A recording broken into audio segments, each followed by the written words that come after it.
د میدان وردګ ولایت نرخ او چک ولسوالۍ چې په دې وروستیو کې زیات شمېر کورنۍ د سیلابونو له امله سخت زیانمنې شوې. د یاد ولایت پیښو پر وړاندې چمتووالي ریاست سره په همغږۍ دوه همکارو مؤسسو له 40 سیلاب ځپلو کورنیو سره د خوراکي او غیر خوراکي توکو مرسته وکړه.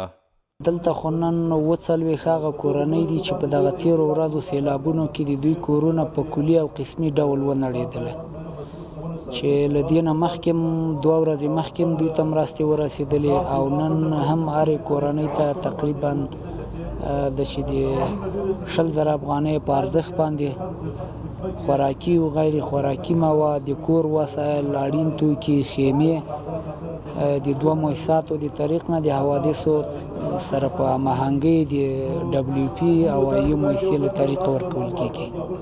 سیلاب ځپلي وایي چې له دې وړاندې یې هم مرستې ترلاسه کړې. دوی دغه مرستو ته هم خوښ دي. وایي د کورونو د بیا رغولو توان نه لري. په مسؤلینو یې غږ دی چې ورسره همکاري پراخه کړي.